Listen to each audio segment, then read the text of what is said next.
세상에는 세상에 사는 사람들을 다양한 어떤 기준으로 나눌 수 있겠죠. 그 중에 하나가 세상에 있는 사람들을 나눌 수 있는 또 하나의 기준이 부활이 믿어지지 않는 사람과 부활이 믿어지는 사람과 부활을 못 믿는 사람, 이렇게 나눌 수가 있습니다. 제가 단어를 굉장히 신경 썼어요. 부활을 믿는 사람 이렇게 안 했어요. 믿어지는 사람. 왜냐니까 부활이 내가 믿고 싶어서 믿어지는 게 아니기 때문에 믿어지는 사람이 있고, 부활을 안 믿는 사람 이렇게 말을 안 했고, 부활을 못 믿는 사람 이렇게 말을 했어요. 부활을 안 믿는, 그러면 내가 믿는 것이잖아요. 부활을 안 믿는 것은 내가 믿는 게 아니라 믿어지게 하는 은혜가 나한테 없기 때문에 그래요. 그래서 세상의 사람들을 둘로 이렇게 나눌 때 부활이 믿어지는 사람, 한편은 부활을 못 믿는 사람, 이렇게 나눌 수가 있는데, 이 둘 사이에는요 엄청난 차이가 있어요. 그걸 어떻게 할 수 있냐? 예수님께서 부활하시기 전에 제자들의 모습과 예수님께서 부활하신 이후에 부활하신 예수님을 만난 제자들의 모습을 보면 부활이 믿어지고 부활을 못 믿는 그 둘 사이에 얼마나 큰 차이가 있는지 알 수가 있어요. 부활하신 주님을 만나기 전에 제자들은요 굉장히 약해요. 그 다음에 우왕좌왕해요. 우왕좌왕하고 강하지를 못하고 어떤 확신 속에 살지를 못해요. 때로는 예수님에 대한 절대적인 신앙을 고백하다가도 때로는 한없이 무너져서 예수님을 부정하기도 하고 또 예수님 앞에 엉뚱한 모습으로 비춰지기도 하는 것이죠. 그런데 부활하신 예수님을 만난 뒤에 제자들의 모습은 아주 강해졌어요. 확신에 차 있어요. 흔들림이 없어요. 신앙에 대해서 흔들림이 없어요. 그들의 모습 속에 우리가 그들의 모습을 볼 때, 야, 이 사람들은 믿음이 확실하구나, 이렇게 느낄 수 있는 확신을 우리에게 줄 만큼 아주 단호하고 힘있고 분명하고 선명한 것을 우리가 알 수가 있어요. 우리 성도들이 부활하신 주님을 내가 알지 이런 거 말고, 야, 주님이 부활하셨구나, 내가 부활하는구나 해서 부활을 자기에게 자연스럽게 적용할 수 있는, 만약 그런 상태가 되어진다면 우리는 부활하신 주님을 만난 뒤에 제자들의 모습과 같이 살 수가 있어요. 아주 강하고 흔들림 없고 단호하고 주저하지 않고 세상을 능히 이길 수 있는, 심지어는 내 목을 향해 칼이 날아와도 전혀 두려워하지 않는, 눈 깜짝하지 않는 그런 모습으로 우리가 살아갈 수가 있어요. 그런데 하나님의 은혜로 구원 안에 들어와 있지만 부활하신 주님이 이렇게 우리에게 적용되지 않을 때 우리는 마음은 굴뚝 같지만 순간순간에 무너지는 우리 자신을, 뒷걸음치는 우리 자신을 볼 수 있게 돼요. 저는 이제 우리 빛과 소매 교회 성도들이 이러한 부활의 신앙이 분명한 하나님의 백성으로, 하나님의 자녀로 살아가는 은혜를 갖기를 주님의 이름으로 간절히 축복합니다.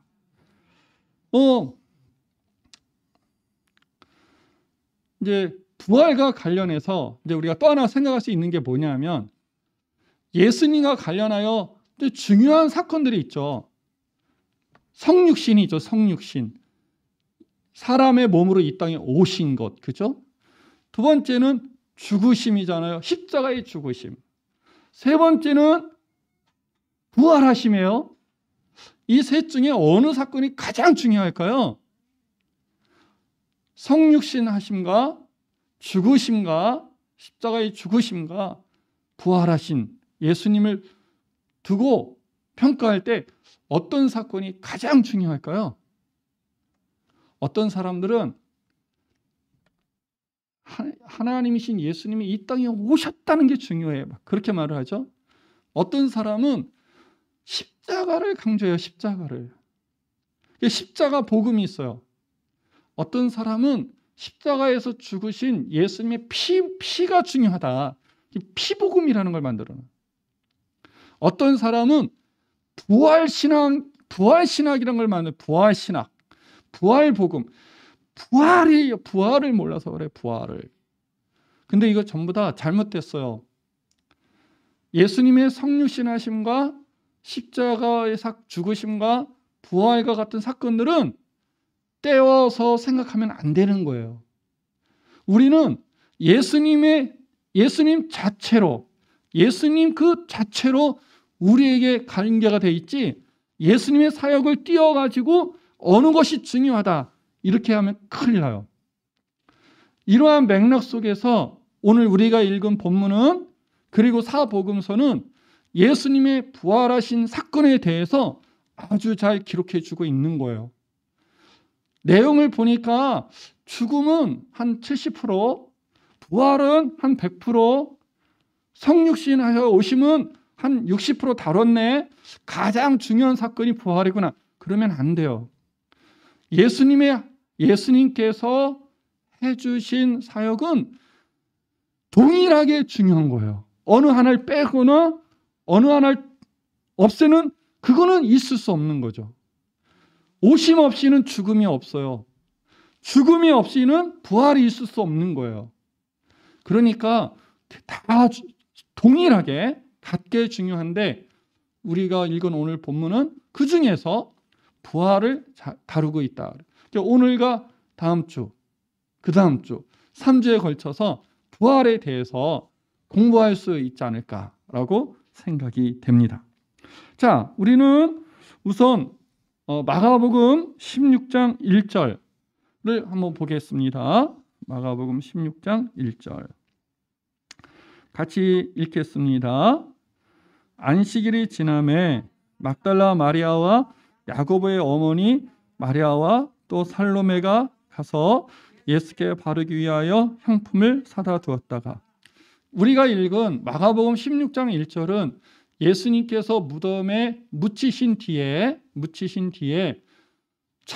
안식 후 첫날이니까 오늘 일요일 주일 첫날에 제일 먼저 예수님이 묻힌 무덤을 찾은 사람들이 누구인지를 보여주고 있는 거예요. 이게 대표적인 사람이 막달라 마리아입니다. 막달라 마리아에 대해선 우리가 잘 알고 있죠. 아까 방금 전에 읽기도 했잖아요. 그죠? 자, 그런데 막달라 마리아가 대표적인 인물인데, 사복음서를 읽어보면 처음 무덤을 찾은 사람들에 대한 그 사람들을 이렇게 표현할 때 좀 달라요. 그래서 어떤 사람들은 마가복음과 누가복음, 마태, 요한복음이 똑같은 사건을 표현하고 있는데 서로 다른 것을 보니 이거는 엉터리야, 이렇게 표현하는 사람들이 있어요. 그렇지 않아요. 예수님의 그 부활하신 사건을 복음서 기자들이 기록하면서 각자의 시선을 가지고 자신이 집중하고 있는 시각 차원에서 기록하고 있기 때문에 그렇게 다루고 있는 거예요. 하나도 이상한 게 아니에요. 청년이 등장했다, 한 사람이 등장했다, 다른 데 보니까 두 사람이 있었다, 그러니까 이것은 다른 거야. 그렇지 않은 거예요. 우리가 어떠한 시각으로 글을 쓰냐에 따라서 이렇게 다르게 표현이 가능한 건데, 성경은 그런 모습을 잘 보여주고 있습니다. 오늘은 그런 내용이 어느 쪽이 옳으냐, 그런 씨름을 하려고 하는 건 아니고요. 일단은 막달라 마리아를 중심으로 해서 여성들이 예수님의 무덤을 제일 먼저 찾았구나라는 것을 알 수 있다. 그러면 이렇게 예수님이 묻힌 무덤을 찾았을 때 이 사람들은 어떤 사건을 목격하게 되는가? 16장 2절부터 같이 또 읽겠습니다. 16장 2절 시작.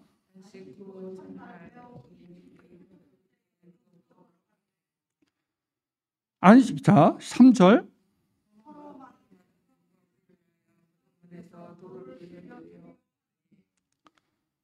4절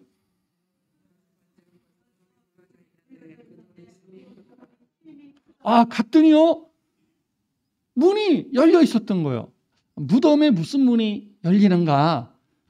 그 나라의 무덤의 형태 중에 하나인 것이죠.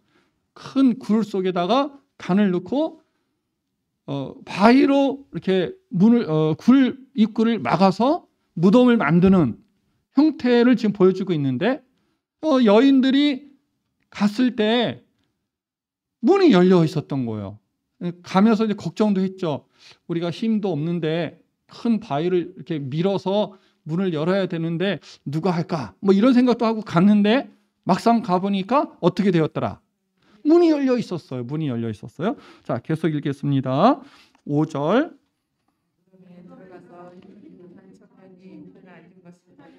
가보니까 흰옷 입은 한 청년이 앉아 있었어요. 아까 말씀했죠. 다른 데 보니까 두 사람이 있었다.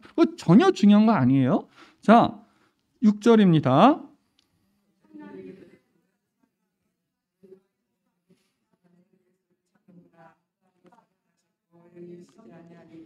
자, 지금 이런 내용은 예수님이 묻히셨는데 부활하신 장면을 보여주고 있는 거예요. 부활하신 예수님의 부활하심을 우리에게 증거해주고 있죠. 무덤이 비어 있었다. 자, 막달라 마리아가 뭘 목격한 거죠? 부활하신 주님을 만난 게 아니고 아직은 부활하신 역사의 그 현장을 본 거예요. 아직은 어떻게 된지 모르죠. 그러나 바위문은 열려 있었고 그 안에 예수님이 계셔야 되는데 계셔야 되는 예수님은 없는 거예요. 이런 상황에서 이런 상황을 이제 여인들이 목격했잖아요. 자, 오늘 우리의 관심은 그들의 반응은 어떠했는가? 이게 이제 우리의 관심이에요. 오늘은 그들의 반응은 어떠했는가? 16장 8절.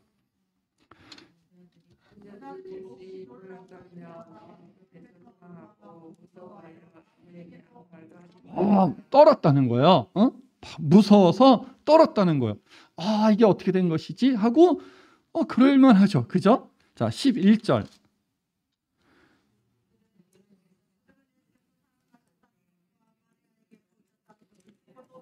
이 사람들이 가만히 있지 않았겠죠. 이제 가서 알렸겠죠. 근데 그 사람들이 반응이 어떻다는 거예요? 믿지 않았다. 마태복음 28장 8절입니다. 마태복음 28장 8절 시작. 그 여자들이 무서움과 큰 기쁨으로 빨리 무덤을 떠나 제자들에게 알리려고 다름질할세. 이 여자들이 무서움도 있었지만 한편으로는 기쁨도 있었던 거예요. 야, 예수님 부활하셨구나. 이런 이제 두 가지 마음이 함께 나타나고 있어요. 9절입니다.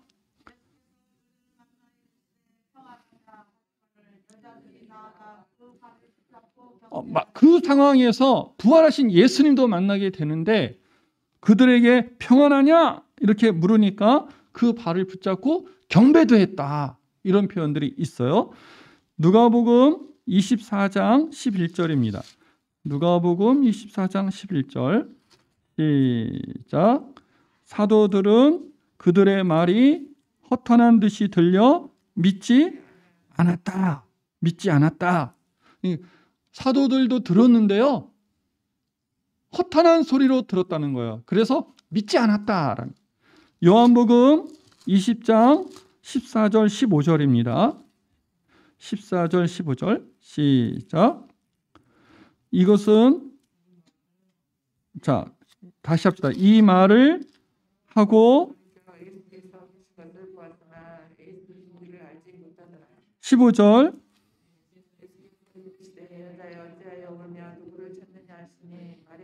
그가 동산직인 줄 알고 이르되 주여 당신이 옮겼거든 어디 주었는지 내게 이르소서 그러면 내가 가져가리이다. 자, 이 여인들은 결국에는 예수님을 만났거든요. 그리고 예수님이 말씀도 걸어왔어요. 그런데 이 사람들은 어떻게 생각하냐면 예수님을 목격하고도 동산직인가? 이렇게 생각을 한 거예요. 그러니까 우리가 읽은 이 복음서들이 예수님이 부활하신 현장을 처음 목격했을 때 굉장히 혼란스러웠구나. 무서워하기도 하고 떨기도 하고 또 기뻐하기도 하고 예수님의 말씀을 듣고 나서 동산직인가 이렇게 생각도 하고 그러니까 다양한 모양들이 이렇게 기록되어 있는 것이죠. 그 중에 어느 것이 맞는가? 아니에요. 다 맞는 거죠. 그런 일들이 다 있었던 거죠. 한마디로 말하면 부활하신 주님, 예수님의 부활하신 현장을 목격한 여인들의 반응은 한마디로 혼란스러웠다. 그러면 왜 혼란스러웠을까? 혼란스러웠던 이유가 뭘까? 요한복음 20장 9절입니다. 요한복음 20장 9절 시작.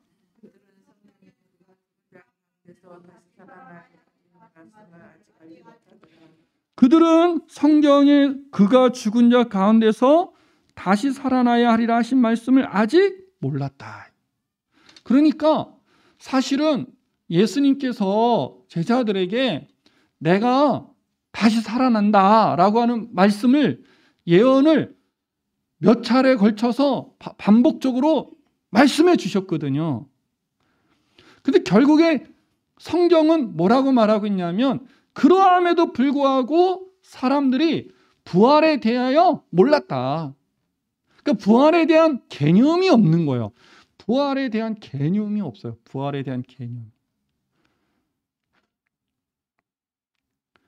자, 그러면 예수님이 부활하신 현장을 목격한 사람들만 그랬을까? 그렇지 않고 이 사람들을 통하여 예수님이 부활했어 라고 하는 소리를 들은 사람들은 어떻게 반응했을까? 또 나오는데요. 또 한번 봅시다. 요한복음 20장 24절입니다. 24절 시작.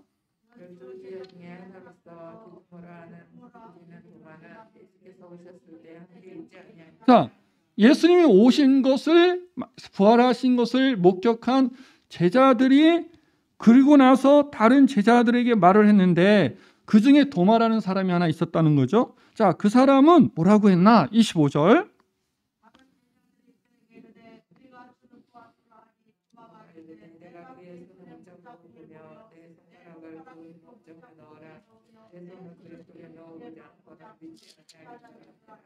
나는 못 믿어! 라고 했다는 거. 나는 못 믿어. 그죠? 자, 누가복음 24장 11절.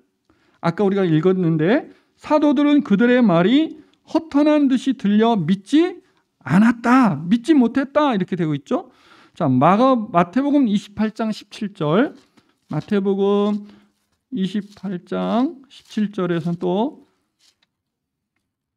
시작. 예수를 배웠고 경배하나 아직도 의심하는 사람들이 있더라. 그러니까 예수님을 만났어요. 예수님을 만나서 경배도 했어요. 그런데도 의심하는 거야. 그런데도 의심하는 거예요. 여러분, 저랑 봐봐. 예수님 부활했을까 안 했을까? 그 부활하신 주님이 오늘 우리 앞에 나타나셨어요. 우리 할렐루야 할까요? 아니면 귀신인가 이럴까요? 솔직히 말해봐요. 말도 안 돼요. 이거 우리 머릿속에 부활에 대한 이야기가 그냥 이야기로 있는 거예요. 부활은 실제 역사예요. 실제 역사예요. 여러분 이제 성경에 보면 뭐 부활 사건이라든지 예수님께서 관련된 여러 가지 그 사건들 중에서 이게 정말일까? 이런 생각이 드는 내용들이 있잖아요. 그런 내용을 예수는 역사다라고 하는 책이 있어요. 예수는 역사다라고 하는 책이 있는데 너무 잘 표현을 해놨어요. 그거 읽으면 에이, 그런 생각이 싹 없어지게끔 써놨어요. 여러분 한번 생각이 나시면 예수는 역사다라고 하는 책을 한번 사서 읽어보시면 좋을 것 같아요. 지금 제자들이 예수님을 만나고 경배를 했는데 경배하면서도 의심스러운 거예요. 그러니까 우리는 예수님께서 예전에 막달라 마리에게 나타나셔서 아멘 아멘, 베드로에게도 나타나셨지 아멘 아멘, 그걸 아멘 하거든요. 근데 정작 그 부활하신 예수님이 우리 성도들 앞에 짠 하고 나타나면 아마 놀라 뒤로 넘어질 거예요. 귀신이야 뭐 그러면서. 부활하신 주님이시라니까요. 우리 예수님 부활하셨다니까요. 이거 역사예요. 우리 성도들이 부활하신 주님이 내 앞에 나타나셨을 때 당연하지 이럴 수 있는 신앙의 시각을 갖기를 주님의 이름으로 축복합니다. 제자들이 그랬다는 거예요. 자, 마가복음 16장 11절로 다시 갑시다. 본문으로. 마가복음 16장 11절 읽겠습니다. 시작.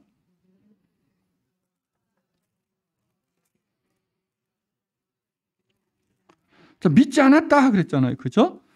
13절입니다. 역시 믿지 않았다. 그러니까 예수님에 대한 소식을 들은 제자들도 의심하고 믿지 않았어요. 심지어는 눈앞에 보고 경배까지 해놓고 나서도 믿지 않는 거예요. 왜 이랬을까? 이러한 이유가 뭘까요, 여러분? 아까 우리가 요한복음 20장 19절에서 이미 살펴봤잖아요. 뭐죠? 부활에 대하여 사람들이 관념이 정리되어 있지 않은 거예요. 부활을 경험한 적이 없어요. 우리는 예수님 오신 거 있잖아요. 그 예수님 오신 걸 갖고 사람들이 뭐라고 말하냐면 하나님이 어떻게 인간의 몸으로 올 수 있겠어? 안 믿어요. 예수님께서 십자가에 죽으셨거든요. 뭐라고 하냐면 영원히 죽지 않으시는 하나님이 어떻게 죽으실 수 있어? 그것도 안 믿는 거예요. 예수님이 죽으셨다 부활했다고 하니까 그게 말이 돼? 라고 해요. 왜 그러냐면 우리는 자연 안에 있기 때문에 그래요. 따라합시다. 우리는 자연 안에 있어요. 그 하나님은 어디에 계시냐면 자연을 만드신 하나님이시잖아요. 그러니까 자연 안에 계신 게 아니라 자연을 만드신 하나님이라고요. 벗어나서 보고 계신다고. 우린 그걸 뭐라고 말하냐면 초월해 있다라고 합니다. 초월해 있다. 그리고요. 그런데 자연은 한계가 있어요. 한계가. 유한하잖아요. 모든 게 유한하죠. 그렇죠? 생명도 유한하고 어떤 존재하는 것도 다 유한하죠. 영원한 것은 없단 말이에요. 반면에 하나님은 무한하시잖아요. 그죠? 그래서 그 무한하신 하나님을 무엇이 담을 수가 없어요. 유한한 자연이 담을 수가 없어요. 우리 성도 오늘 우리 우영이가 또 확진이 돼서 양성이 나와서 못 왔는데 우영이 동생이 누구죠? 다영이에요. 다영이 몇 살인지 아세요? 좀 관심 좀 가져보세요. 몇 살일까요? 그럼 몇 학년이에요? 3학년이요. 왜 애들 잠깐만. 자, 여러분, 다영이가 뭐라고 말한 줄 아세요? 무한하신 하나님을 유한한 사람이 담을 수 없습니다. 이렇게 고백했다니까요. 따라하세요. 무한하신 하나님을 유한한 사람이 담을 수 없다고요. 몇 학년짜리가? 좀 반성 좀 하시고 회개 좀 하세요. 아니 3학년짜리가 그랬단 말이야?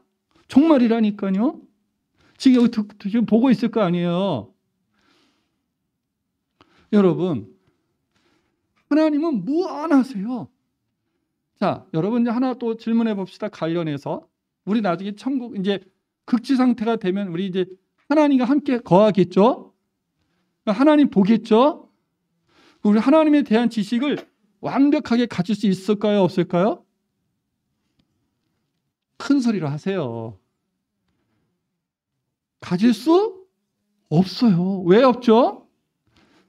하나님은 무한하신 분이에요. 그래서 하나님과 우리는 절대로 같을 수가 없는 거예요. 우리는 가서 하나님을 계속 알아가는 거예요.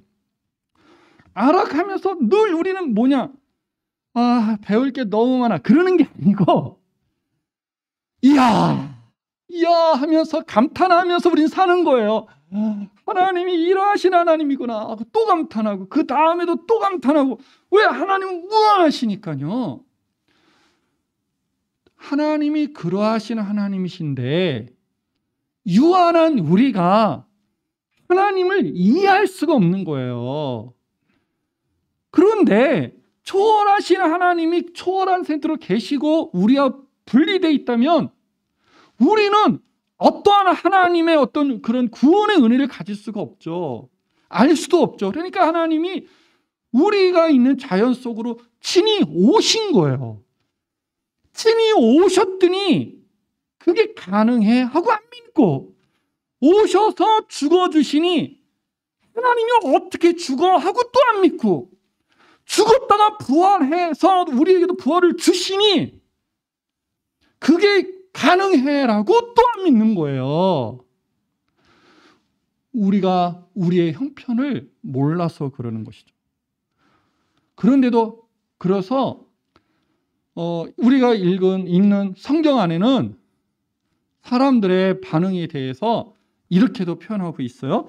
우리 한번 또 가서 봅시다. 누가복음 24장 37절.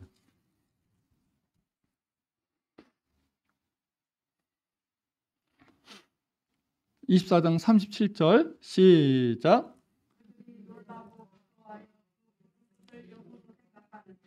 그들이 예수님을 봤거든요. 무서워해요. 그러면서 뭐라고 생각했다고요? 그 보는 것을? 여러분 이제 영으로 그러니까 이게 이제 안 와닿는 거예요. 고스트예요, 고스트. 고스트가 뭐예요? 귀신이구나. 이렇게 생각한 거죠. 왜? 그들이 부활하신 주님에 대해서 그리고 부활에 대해서 관념도 없고요. 개념도 없어요. 경험도 없어요. 예수님이 부활의 첫 열매예요. 목사님, 나사로도 부활했잖아요. 나사로를 부활했다고 말하지 않아요. 부활은요, 부활 후에 죽지 않습니다. 예수님은 부활하신 첫 열매세요. 그것을 경험한 적이 없으니까 부활하신 예수님을 보고 귀신이야, 귀신 이렇게 반응한 거죠. 그러면 이러한 그 혼란 속에 빠져 있는 사람들에게 예수님은 어떻게 했을까? 우리 누가복음 24장 16절. 누가복음 24장 16절 읽어봅시다. 시작.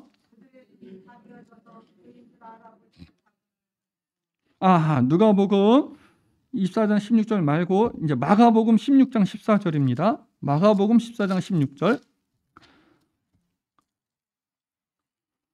시작.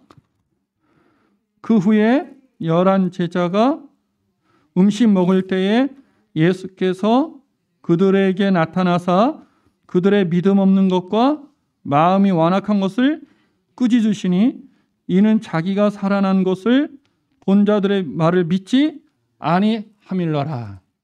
마가복음 16장 14절. 마가복음 16장 14절이에요. 14장 16절이라고 그랬죠, 제가. 나이가 먹으니까 이게 자꾸 이래요. 오늘은 이 양복 웃도리도 안 입고 왔잖아요. 저 외투만 입고. 자, 마가복음 16장 다시 한번 읽읍시다. 14절 시작.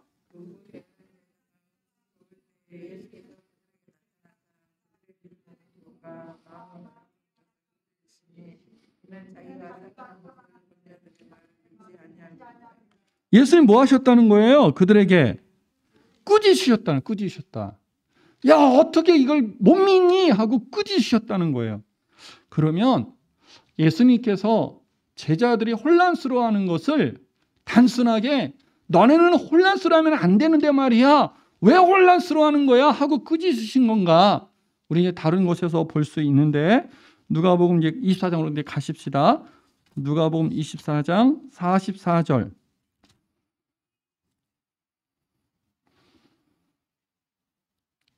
읽겠습니다. 시작. 또 이르시되 내가 너희와 함께 있을 때에 너희에게 말한 바 곧 모세의 율법과 선지자의 글과 시편에 나를 가르쳐 기록된 모든 것이 이루어져야 하리란 말이 이것이니라 하시고 45절 이에 그들의 마음을 열어 46절 또 이르시되 이같이 그리스도가 고난을 받고 제3일에 죽은 자 가운데서 살아날 것과 47절 제3을 받게 하는 회개가 예루살렘에서 시작하여 모든 족속에게 전파될 것이 기록되었으니 48절 여러분 예수님 지금 뭐하고 계시죠?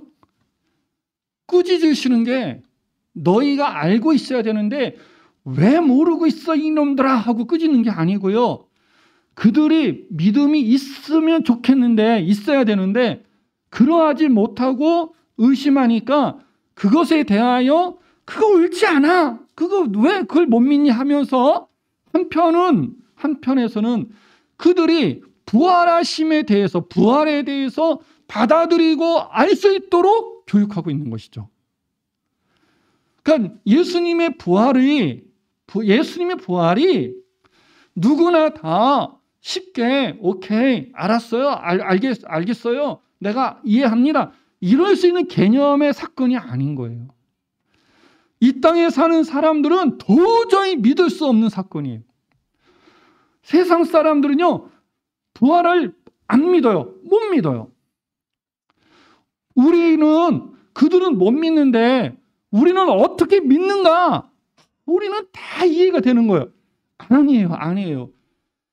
못 믿고 안 믿는 저 사람들이 옳은 거예요. 저 사람들이 야 부활이라는 게 말이 되냐? 부활이 있을 수 있냐? 그 사람이 죽으면 끝이지 어떻게 다시 살아나냐? 이렇게 생각하는 그들의 말이 맞아요. 이 땅의 개념을 볼 때는 그래요. 그런데 놀라운 것은 그들은 그러한 개념이 없지만 예수님이 부활하신 것은 분명한 사건이며 분명한 역사인 거예요. 그리고 그 예수님이 우리에게 말씀하신 것처럼 내가 부활한 것처럼 너희도 부활할 거야 라고 하신 것처럼 우리가 부활하는 것도 분명한 사실이에요. 그런데 그것을 이 땅의 이성과 사고 능력으로는 판단할 수 없는 거예요. 그게 어떻게 가능하냐? 따라합시다. 하나님의 은혜로 알게 되고 깨닫게 되고 고백하게 되는 거예요. 우리가 나는 부활하신 주님을 믿습니다라고 할 때 내가 이해가 되어서 내가 판단이 되어서 계산해 봤더니 맞아서 그렇게 하는 게 아니라 하나님의 절대적인 능력에 의해서 하나님의 역사하심 속에서 나도 개념상 그들과 다르게 하나도 없지만 믿어지고 고백되어지는 거예요.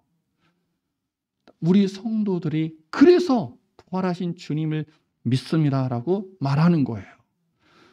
나는 우리 빛과 소매 교회 성도들이 이 부활에 대한 신앙의 고백을 하면서 살고 있다는 이것이 얼마나 놀라운 사건인지를 예수님 부활하신 것도 놀랍지만 내가 부활하신 주님을 믿고 고백하고 있다는 이 사건이 얼마나 놀라운 것인지를 우리 성도들 잊지 않고 사시기를 주님의 이름으로 축복합니다. 우리 성도들 중에는요 이런 성도도 있을 수 있죠. 목사님 앞에서 열정을 가지고 설교하셨지만 저는요 아직도 관심이 없어요. 저는 아직도 믿어지지 않아요. 절대로 그걸 숨기지 마세요.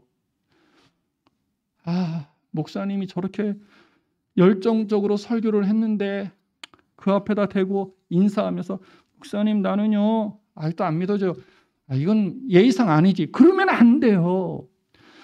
신앙은요 아닌 것은 아니라고 고백해야 되는 거예요. 나도 믿고 싶어요. 나도 부활에 대해서 믿고 싶어요. 부활 신앙을 가지고 살고 싶어요. 근데요 저는 아직 안 믿어져요. 이렇게 말을 하면 옆 사람이 저 믿음이 없구만, 신앙이 없구만, 이럴까봐 말을 못하죠. 또 그런 분위기를 만들어야 또 교회가. 그러면 안 돼요. 신앙은, 그래서 제가 뉘의 성역 공부할 때 조건이 하나 있잖아요. 뭐예요? 문제가 주어졌을 때 답을 얘기할 때 정답을 얘기하려고 하지 마라 제발. 내 머릿속에 있는 걸 그냥 끄집어내라. 그걸 제가 간절히 부탁하잖아요. 그죠? 왜? 신앙은 그냥 내가 동의되지 않아도 동의하는 척하고 가는 게, 그러면 안 되는 거예요. 하나님 원하시지 않아요. 그러니까 우리는 평생에 부활을 믿으면서도 부활 신앙을 못 갖고 사는 거예요. 우리는 제자들처럼 의심되면 의심하고, 나는 예수님의 그 못 박힌 손을 만지기 전에는 믿을 수 없어, 이런 생각이 있다면 정말 그렇게 고백을 하는 거예요. 그리고 하나님께, 하나님 그러나 성경에 기록되어 있으니 나도 부활이 믿어지고 부활신앙이 내 안에 완벽하게 꽉 차서 부활신앙을 가지고 살고 싶습니다. 하나님 나를 그렇게 인도해 주십시오라고 기도해야 되는 거예요. 옆에 사람들은 저 바보 같은 사람 말이야, 나는 깨달았는데 저 사람은 아직도 못 깨달아. 진짜 나쁜 사람이에요. 왜? 자기가 깨달은 거 아니거든요. 하나님이 주신 것이거든요. 그러므로 옆에 있는 그런 성도가 있을 때, 하나님 나에게 주신 이 부활의 벅참을 저 성도도 갖게 해 주십시오라고 기도해 줘야 되는 것이죠. 우리 빛과 소금의 교회 성도들, 부활에 대한 개념이 이런 것이다 라는 것을 배웠고요.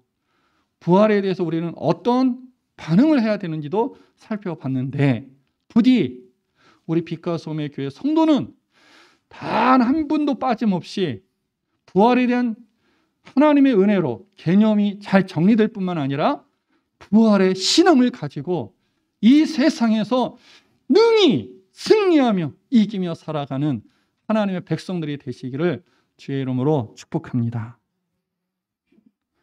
우리 같이 기도하겠습니다. 여러분, 들으신 말씀 생각하며 오늘 부활에 대해서 배웠잖아요. 하나님께서 갖게 하신 깨우침, 하나님께서 갖게 하신 소망 생각하며 같이 함께 부활을 오늘 말씀 생각하며 같이 기도하겠습니다. 하나님 아버지 감사합니다. 아버지 하나님, 오늘 우리에게 하나님의 귀한 날을 주시고 예배의 자리에 있게 하시고 하나님의 말씀을 듣게 하시니 감사합니다. 오늘 부활에 대해서 들었습니다. 하나님, 부활의 사건을 사람들이 목격했을 때 어떤 반응이었는지 봤습니다. 그것이 하나도 이상한 것이 아니었습니다. 부활이라는 사건 자체가 그런 것이었기 때문입니다. 그런 상황 속에서 예수님께서 보여주시고 설명해 주시고 성령 하나님의 깨닫게 하심 속에서 제자들은 부활에 대한 개념을 알게 되어지고 부활 신앙을 갖고 살게 됩니다. 그들이 부활하신 주님을 만나기 전에 분명히 예수님에 대한 신앙도 믿음도 있었지만 그들의 모습은 약했고 그들의 모습은 우왕좌왕했고 그들의 모습은 확신이 있는 것 같았지만 결국에는 무너지는 모습도 있었습니다. 부활하신 주님을 만났습니다. 이후에 그들의 모습은 단호합니다. 흔들림이 없습니다. 선명하고 분명합니다. 세상을 무서워하지 않습니다. 두려워하지 않습니다. 그들은 이깁니다. 아버지 하나님, 그 신앙이 우리에게 있게 하여 주시옵소서. 하나님, 우리에게 아직 이것이 정말 내 안에 충분히 동의되지 않는다면 그걸 숨기지 않게 하여 주시고 하나님 앞에 무릎을 꿇고 주님, 내가 이 상태입니다라고 고백하며 부활에 대한 진정한 믿음이 있기를 기도하게 하시고 믿음의 부활에 그 믿음을 갖고 사는 하나님의 자녀들이 될 수 있도록 은혜를 주시옵소서. 하나님 감사하며 예수님 이름으로 기도합니다. 아멘.